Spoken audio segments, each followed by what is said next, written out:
Depression کا لوگ شکار ہو جاتے ہیں، آخر کیوں؟ آپ نے کیا محسوس کیا اس باب میں؟ ایک ہے انسان کی ماضی کی زندگی جو گزر گئی، جو گزر گئی ہے، ایک ہے اس کی مستقبل کی زندگی جو آنے والی ہے۔ اچھا، اصل مسئلہ یہ ہے کہ جب تک انسان اپنی ماضی کی زندگی کے غموں کو اپنے دل سے لگائے رہتا ہے، ارے ایسا ہوتا تو یہ ہو جاتا، یہ چیز کھو گئی، مجھ سے یہ غلطی ہو گئی، اتنا پیسہ چلا گیا، اتنا نقصان ہو گیا،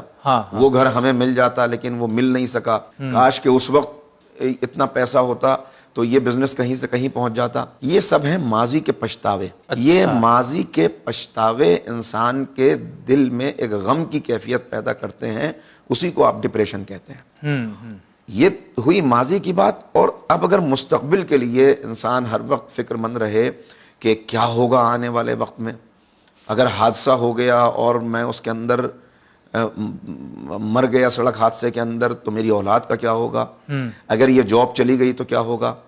اگر یہ بزنس کے اندر مجھے لاس ہو گیا تو کیا ہوگا،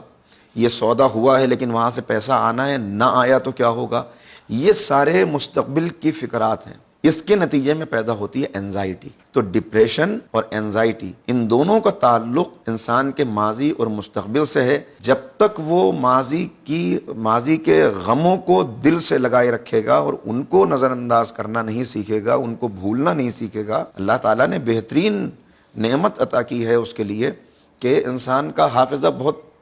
قوی نہیں ہے، وہ عام طور پہ بہت جلدی چیزوں کو بھول جاتا ہے۔ نیند رکھی ہے، یہ نیند اسی لیے ہے کہ آپ نے دیکھا ہوگا جب انسان بہت پریشان ہوتا ہے، بہت اس کو غم ہوتا ہے، سو جائے وہ تو سونے کے بعد اس کو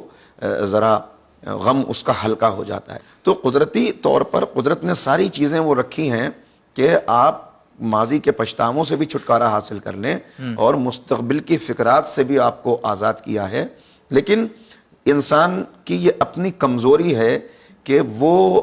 رب کائنات کے اوپر اعتبار نہیں کرتا، وہ تعلق بنا کے نہیں رکھتا، جس کی وجہ سے یہ ڈپریشن اور اینزائٹی کا سامنا اس کو ہوتا ہے، اور اس کے نتیجے میں پھر مزید بڑی بیماریاں ہوتی ہیں، اور کبھی کبھی نوبت یہ آ جاتی ہے کہ انسان کی زندگی خطرے میں پڑ جاتی ہے، مہلک امراض کے اندر مبتلا ہو جاتا ہے۔